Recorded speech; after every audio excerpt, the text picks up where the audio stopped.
Aku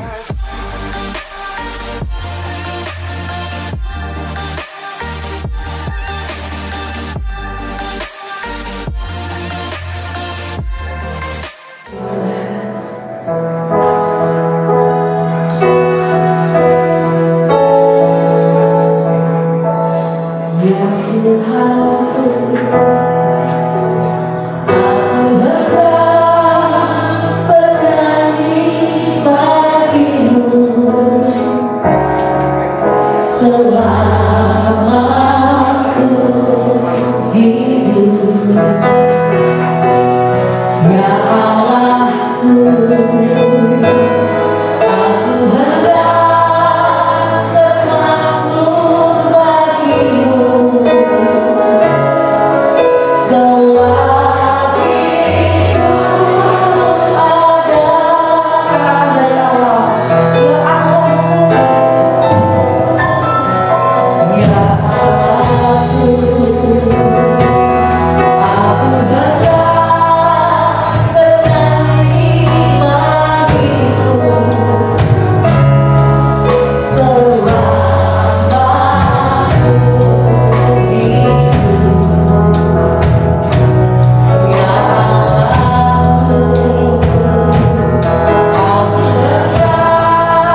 Puji Tuhan, Shalom Bapak Ibu Saudara.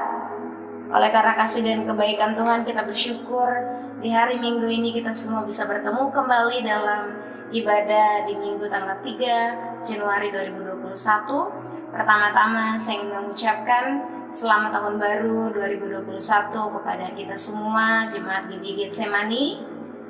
Biarlah Allah Immanuel, Tuhan yang menyertai kita, boleh terus menyertai kita di sepanjang tahun 2021 ini. Puji nama Tuhan Bapak Ibu Saudara. Sebelum kita mendengarkan firman Tuhan, kita tenangkan hati dan pikiran kita, arahkan hati dan pikiran kita hanya kepada Tuhan. Kita berdoa. Mari kita berdoa Bapak Ibu Saudara. Tuhan, kami bersyukur kepadamu Tuhan oleh karena kasih, kebaikan dan kemurahan dan serta anugerah-Mu Tuhan, kami bisa ada di minggu yang pertama, di bulan yang pertama, di tahun yang baru tahun 2021. Dalam rahmat-Mu Tuhan, kami kembali dikumpulkan di dalam ibadah ini Tuhan, yang walaupun secara online kami lakukan, kami tetap percaya bahwa itu tidak mengurangi kasih, kekuatan daripada firman Allah sendiri. Karena itu Tuhan, berkati firman-Mu, berkati dan urapi hamba-Mu yang menyampaikan firman Allah, berkati seluruh umat Tuhan yang mendengarkan firman-Mu, agar hati dan pikiran kami hanya tertuju kepada Engkau Tuhan. Terima kasih Tuhan, di dalam nama Tuhan kami Yesus Kristus, kami berdoa dan mengucap syukur. Haleluya. Amin. Puji nama Tuhan Bapak Ibu Saudara. Firman Tuhan hari ini berjudul Berjalan dalam Kemustahilan. Sekali lagi firman Tuhan hari ini berjudul Berjalan dalam Kemustahilan. Bapak Ibu Saudara, firman Tuhan hari ini terambil di dalam Yosua pasal yang pertama, ayat yang pertama hingga ayat yang ke-9. Sesudah Musa hamba Tuhan itu mati, berfirmanlah Tuhan kepada Yosua bin Nun abdi Musa itu demikian, hambaku Musa telah mati, sebab itu bersiaplah sekarang, seberangilah sungai Yordan ini engkau dan seluruh bangsa ini, menuju negeri yang akan kuberikan kepada mereka, kepada orang Israel itu. Setiap tempat yang akan diinjak oleh telapak kakimu, kuberikan kepada kamu, seperti yang telah kujanjikan kepada Musa. Dari padang gurun dan gunung Libanon yang sebelah sana itu, sampai ke sungai besar yakni sungai Efrat, seluruh tanah orang Het sampai ke laut besar di sebelah matahari terbenam, semuanya itu akan menjadi daerahmu. Seorang pun tidak akan dapat bertahan menghadapi engkau seumur hidupmu, seperti aku menyertai engkau. Aku tidak akan membiarkan engkau dan tidak akan meninggalkan engkau. Kuatkan dan teguhkanlah hatimu, sebab engkau yang akan memimpin bangsa ini memiliki negeri yang kujanjikan dengan bersumpah kepada nenek moyang mereka untuk diberikan kepada mereka. Hanya kuatkan dan teguhkanlah hatimu dengan sungguh-sungguh, bertindaklah hati-hati sesuai dengan seluruh hukum yang telah diperintahkan kepadamu oleh hamba-Ku Musa. Janganlah menyimpang ke kanan atau ke kiri, supaya engkau beruntung kemanapun engkau pergi. Janganlah engkau lupa memperkatakan kitab Taurat ini, tetapi renungkanlah itu siang dan malam, supaya engkau bertindak hati-hati sesuai dengan segala sesuatu yang tertulis di dalamnya, sebab dengan demikian perjalananmu akan berhasil dan engkau akan beruntung. Bukankah telah kuperintahkan kepadamu, kuatkan dan teguhkanlah hatimu, janganlah kecut dan tawar hati, sebab Tuhan Allahmu menyertai engkau kemanapun engkau pergi. Puji Tuhan Bapak Ibu Saudara, demikianlah firman Tuhan. Sebelum kita membahas firman Tuhan ini, saya ingin sejenak membahas secara cepat latar belakang dari Yosua pasal pertama, ayat pertama hingga yang ke-9 yang menjadi pembahasan kita hari ini. Nah, Bapak Ibu Saudara, Yosua pasal pertama tentunya memiliki latar belakang kemunculan. Peristiwa pemanggilan Yosua oleh Allah sendiri dalam Yosua pasal pertama ini dilatar belakangi oleh peristiwa yang sebelumnya telah terjadi. Kalau Bapak Ibu Saudara baca di dalam Alkitab Ulangan pasal 34, di sana Bapak Ibu akan temukan kisah tentang kematian Musa. Musa adalah hamba Tuhan yang sangat berkarisma. Dia memiliki karisma yang sangat besar, penuh dengan urapan. Ketika Tuhan mengutus dia untuk mengeluarkan bangsa Israel dari tanah perbudakan yaitu Mesir, dengan satu janji, Tuhan akan menuntun Musa dan orang Israel. Musa akan memimpin orang Israel untuk masuk ke tanah Kanaan. Perjalanan Musa bisa dikatakan tidaklah sampai pada Kanaan. Musa tidak berhasil Dia sendiri tidak berhasil memimpin bangsa Israel masuk ke tanah Kanaan oleh karena ketetapan Tuhan. Musa tidak bisa masuk ke tanah Kanaan. Dia dalam Ulangan pasal yang ke-34 diceritakan di sana bahwa Musa meninggal. Dan saudara, kita tahu oleh karena karismanya yang sangat besar ini, saudara, orang Israel berkabung meratapi Musa selama kurang lebih 30 hari lamanya, menunjukkan bahwa Musa adalah satu hamba Tuhan yang sangat besar, yang disanjung, bahkan mungkin dianggap sebagai Tuhan oleh bangsa Israel. Nah, Bapak Ibu Saudara, lalu kemudian firman Tuhan ini datang pada babak baru. Saudara, kita tentunya tahu bahwa perjalanan orang Israel sudah melewati perjalanan yang begitu rupa, melintasi padang gurun, di mana generasi pertama dari umat Israel itu akhirnya habis binasa di padang gurun, saudara, dan akhirnya hanya tinggal Yosua dan Kaleb dari generasi pertama yang beruntung, dan mereka akhirnya masuk di tanah Kanaan bersama-sama dengan generasi kedua yang lahir di padang gurun, saudara. Nah, Bapak Ibu Saudara, firman Tuhan hari ini berjalan dalam kemustahilan. Jika kita ingin berjalan dalam kemustahilan, firman Tuhan hari ini mau mengajarkan bersama-sama kepada kita yang pertama.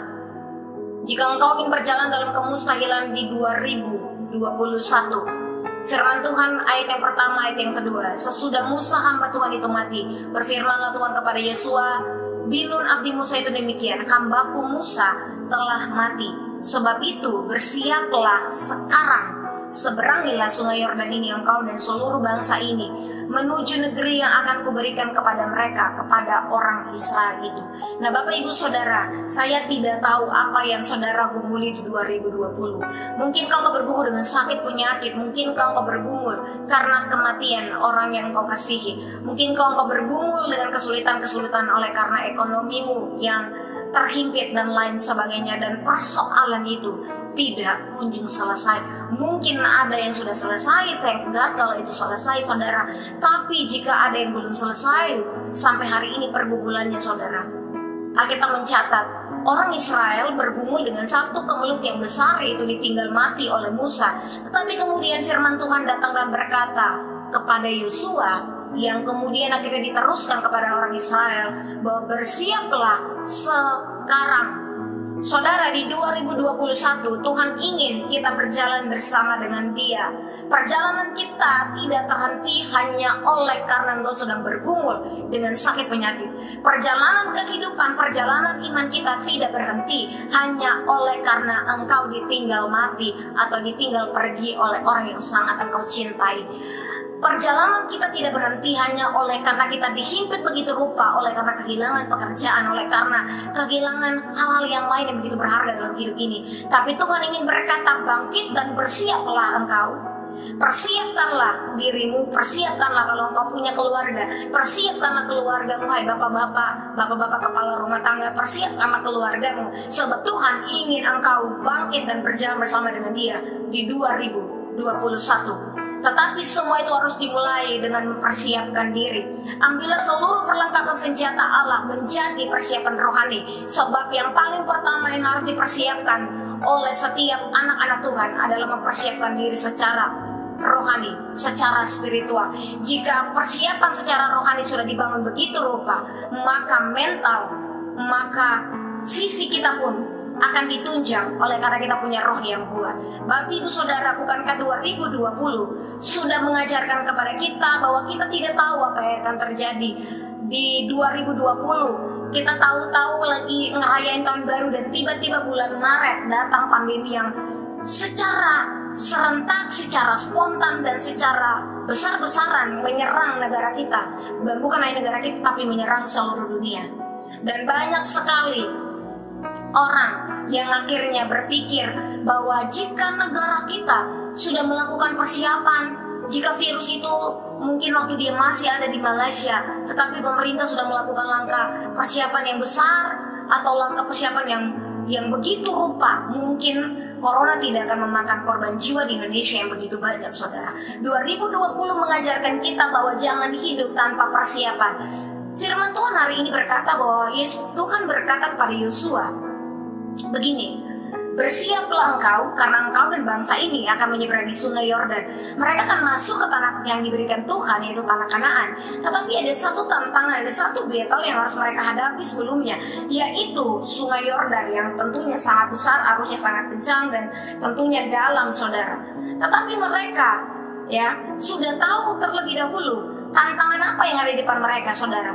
Dan mereka diminta mempersiapkan diri mereka begitu rupa. Kita yang tidak tahu tantangan apa yang akan terjadi. Tantangan itu datang seperti sebuah kejutan yang tiba-tiba. Bukankah 2020 mengejarkan kita seperti itu, saudara? Kita tidak tahu, kita pikir kita hanya akan menjalani tahun-tahun hidup yang seperti tahun sebelum 2019. Tapi kemudian tahun 2019 membawa sebuah kejutan yang begitu besar, tak disangka-sangka, tak pernah dipikirkan, saudara. Dan hampir berbulan-bulan lamanya dia menghantam kita dengan kejutan-kejutannya yang hebat, saudara. Mereka yang sudah tahu tantangan apa yang ada di depan mereka, dalam hal ini orang Israel, mereka diminta untuk mempersiapkan diri mereka begitu rupa. Bagaimana dengan saya dan saudara? Bukankah kita tidak tahu apa yang akan terjadi dengan kita di tahun 2021? Jika kita tidak tahu apa yang akan terjadi dengan kehidupan kita di 2021, at least yang bisa kita lakukan hari ini, saudara, firman Tuhan bilang, sekarang bukan nanti, bersiaplah sekarang. Hari ini ketika engkau mendengarkan firman Tuhan, Tuhan memberikan anugerahnya kepadamu. Engkau dengar firman Tuhan dan persiapkanlah dirimu. Kalau tahun-tahun kemarin engkau gak peduli tentang mempersiapkan diri, tapi saya ingin berkata, persiapkanlah diri. Baik atau tidak baik waktunya, bersiaplah sekarang. Jangan ada penundaan, jangan ada kata tunggu. Hari ini firman Tuhan datang bagi kita yang dengar hari ini, kita lakukan juga hari ini, saudara.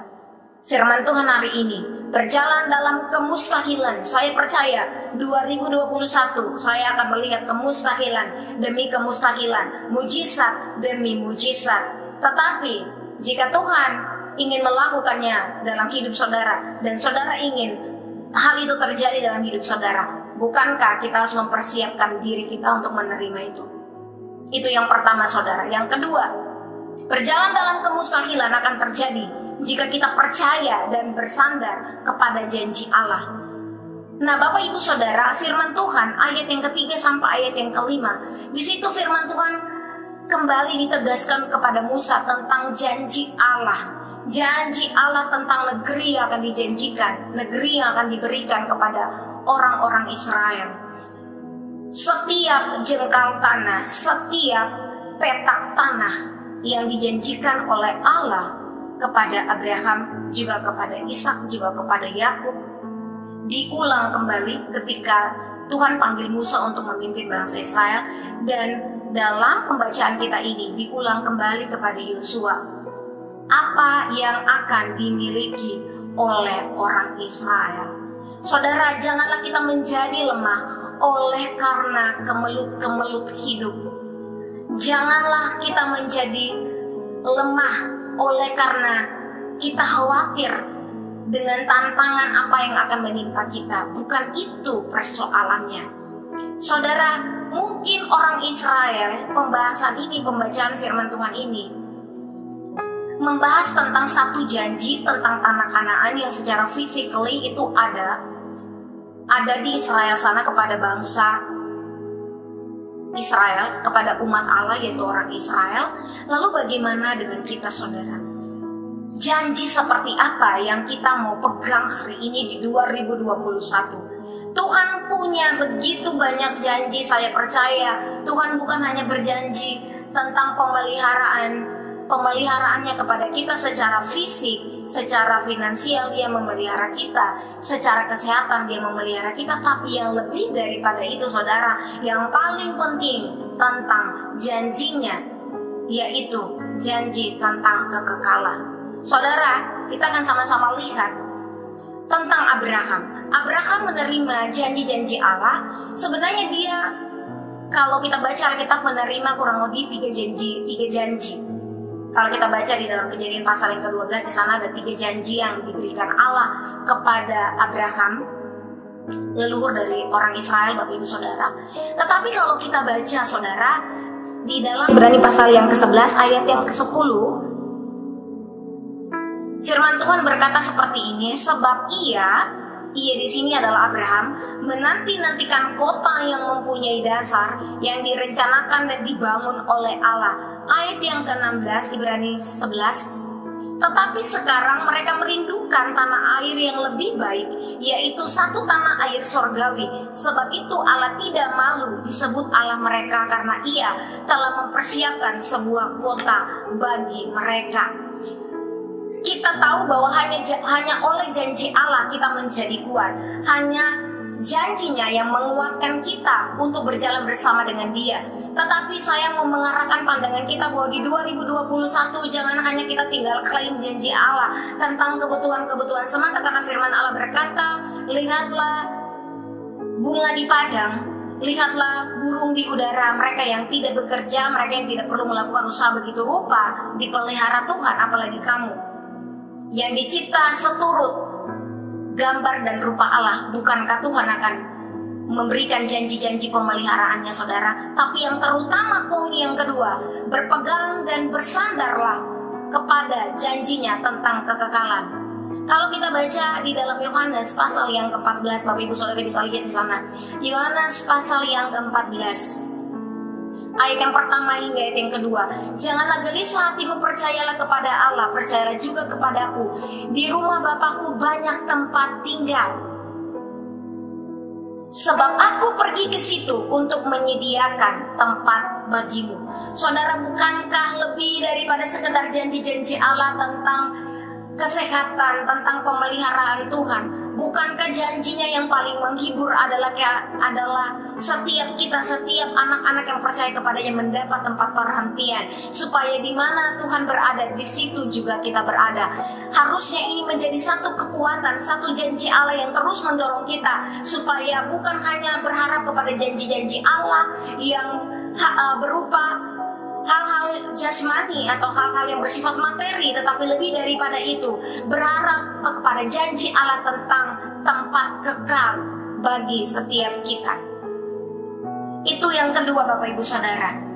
Yang ketiga, saudara, firman Tuhan dari Yosua pasal yang pertama, ayat yang pertama hingga yang ke-9 mengajarkan kepada kita supaya kita berani, memiliki keberanian.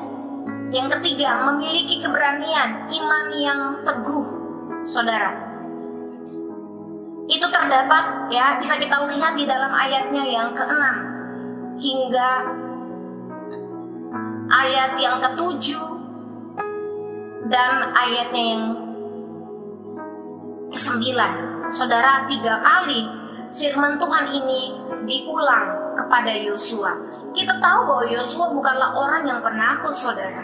Yosua bukanlah orang yang penakut, saudara. Ya, Yosua adalah seorang, tadi saya sudah katakan bahwa Yosua adalah prajurit. Dia adalah seorang panglima. Dia orang yang kuat. Tetapi firman Tuhan ini, saudara, diucapkan oleh Allah, difirmankan oleh Allah sebanyak 3 kali, Bapak Ibu Saudara. Kuatkan dan teguhkanlah hatimu, janganlah kecut dan tawar hati. Poin ketiga, milikilah keberanian dan iman yang teguh untuk berjalan bersama dengan Tuhan dan melihat kemustahilan yang dilakukan oleh Tuhan. Setiap kita anak-anak Tuhan yang percaya harus memiliki keberanian dan iman yang teguh. Yosua tentunya sebagai manusia, dia tahu bahwa dia kalah pamor, bahwa dia tidak sekarisma, dia tidak begitu besar atau tidak lebih hebat daripada Musa. Dan mungkin itu secara pribadi adalah tantangan dia yang besar, karena Yosua sendiri menyaksikan Musa saja yang adalah orang yang begitu hebat, berkarisma, disertai Tuhan, melihat Tuhan dengan muka saja, berani ditantang, dilawan oleh bangsa Israel. Bagaimana mungkin dengan dia yang hanya sebelumnya adalah hamba dari Musa? Bukankah orang Israel akan memandang lemah, memandang rendah kepada Yosua? Dan itu adalah tantangan terbesar, bukan tentang kota kota yang akan mereka rebut, bukan tentang orang-orang keturunan raksasa yang ada di hadapan mereka, bukan tentang sungai Yordan, tetapi tentang menghadapi dirinya sendiri, saudara. Dia berpikir apakah dia mampu? Apakah dia mampu? Apakah dia bisa sebagai seorang pemimpin? Saya mau berkata bahwa dalam diri setiap anak Tuhan ada roh keberanian, sebab firman Tuhan berkata, Tuhan tidak memberikan kepada kita roh ketakutan, melainkan roh yang membangkitkan kasih. Dan kasih itu, saudara, melenyapkan ketakutan. Sebab itu kalau orang percaya masuki 2021 dan masih banyak khawatir, masih banyak takut, pertanyaannya, apakah kasih Allah ada di dalam diri kita? Nah, Bapak Ibu Saudara, kenapa firman Tuhan berkata, Yosua, kuatkan dan teguhkanlah hatimu? Sebab di ayat 5 Tuhan sendiri berkata begini, seorang pun tidak akan bertahan menghadapi engkau seumur hidupmu. Seperti aku menyertai Musa, demikianlah aku akan menyertai engkau. Aku tidak akan membiarkan engkau dan tidak akan meninggalkan engkau. Karena itu kuatkan dan teguhkanlah hatimu. Milikilah keberanian dan iman yang teguh. Sebab apa? Tuhan tidak hanya memberikan janjinya supaya kita berharap kepada janji itu, bahwa kita akan meraih janji itu, tetapi Tuhan juga memberikan kepada kita penyertaannya, bahwa jika Tuhan menyertai Musa, Tuhan menyertai Yosua. Demikianlah Dia adalah Tuhan yang sama, yang akan menyertai kita dalam perjalanan kita bersama dengan Dia di tahun 2021. Sebab firman-Nya, Dia tidak akan meninggalkan kita, Dia tidak akan membiarkan kita. Kita tidak perlu takut berjalan di tahun 2021. Karena apa? Karena kita tidak sendiri. Dia, Tuhan, berjalan bersama dengan kita. Dia tidak meninggalkan kita dan tidak membiarkan kita. Milikilah keberanian, kekuatan, iman yang teguh, bukan pada kekuatan kita. Karena terkutuklah orang yang mengandalkan kekuatannya sendiri, tapi diberkatilah orang yang mengandalkan kekuatan Tuhan. Itu poin yang ketiga. Poin yang terakhir, Bapak Ibu Saudara, firman Tuhan Yosua pasal yang pertama hingga yang ke-9, ayat pertama hingga yang ke-9, berjalan dalam kemustahilan akan terjadi jika kita taat pada firman Allah. Ayat yang ke-8, janganlah engkau lupa memperkatakan kitab Taurat ini, tetapi renungkanlah itu siang dan malam, supaya engkau bertindak hati-hati sesuai dengan segala sesuatu yang tertulis di dalamnya, sebab dengan demikian engkau akan berhasil dan engkau akan beruntung. Nah, Bapak Ibu Saudara, saya percaya bahwa Tuhan ingin kita semua, setiap anak-anak Tuhan, mengalami keberhasilan. Dan bukan hanya keberhasilan, tetapi juga keberuntungan. Bagi setiap kita yang sudah mengalami keberhasilan dan keberuntungan, meski di tengah-tengah pandemi, kita tetap melihat bahwa kita adalah orang-orang yang beruntung oleh karena kita tetap dalam pemeliharaan Tuhan. Kita harus percaya bahwa hal yang sama akan kita alami di 2021. Yang terakhir, firman Tuhan ini berkata bahwa jika engkau ingin melihat kemustahilan, taat pada firman Allah. Supaya kita tidak melenceng ke kanan dan ke kiri. Masih ada lagi 362 hari lamanya di depan kita. Tugas kita masih panjang menjalani sepanjang tahun 2021. Bagaimana kita bisa hidup di tahun 2021 dengan hidup berkenan kepada Allah, saudara? Firman Tuhan datang mengingatkan kepada kita. Taati firman Tuhan. Renungi firman Tuhan, baca firman Tuhan, taat lakukan firman Tuhan. Hanya itu satu-satunya jalan yang dapat membuat langkah hidup kita tidak akan serong ke kanan dan ke kiri. Karena pada dasarnya manusia ini saudara banyak sekali hal yang akan membuat kita melenceng ke kanan dan ke kiri. Tapi Alkitab ingin berkata bahwa jika kita ingin melihat kemustahilan di tahun 2021, taat pada firman Allah, karena itu satu-satunya yang akan menyelamatkan perjalanan kehidupanmu di 2021. Sehingga engkau tidak akan melenceng ke kanan atau ke kiri. Dengan demikian engkau akan berhasil, dengan demikian engkau akan beruntung. Nah Bapak Ibu Saudara, firman Tuhan hari ini saya mau tutup Yosua. Nama Yosua adalah nama yang artinya Yehoshua, artinya Yahweh, Tuhan menyelamatkan. Nah Bapak Ibu Saudara, Yosua ini punya nama itu kalau dalam bahasa Ibrani. Kalau Bapak Ibu Saudara cari nama Yesus dalam bahasa Ibrani, maka nama Yosua akan muncul. Artinya Tuhan atau Yahweh menyelamatkan. Saya tahu bahwa 2021 penuh dengan misteri, tapi firman Tuhan berkata Tuhan Allah menyertai kita kemanapun kita pergi. Tuhan Allah akan menyertai kita kemanapun kita pergi. Kemanapun kita melangkahkan kaki di 2021, saya percaya Dia adalah Yosua, Yehoshua, Tuhan Allah di dalam Yesus yang menyelamatkan engkau dan saya. Tuhan memberkati kita dengan firman-Nya. Mari kita berdoa. Tuhan, kami sudah dengar firman-Mu hari ini. Kami ingin berjalan bersama dengan Tuhan di 2021 dan menikmati kemustahilan. Kami sudah merenungi 4 bagian, 4 nilai dari firman Tuhan yang kami baca dari firman Tuhan hari ini. Meteraikan firman-Mu Tuhan, agar firman-Mu tinggal di dalam hati kami, berbuah dan bertumbuh menghasilkan buah-buah kehidupan dalam diri kami. Terpujilah Engkau Yesus Kristus, firman yang hidup. Dalam nama Yesus Kristus kami berdoa. Haleluya. Amin.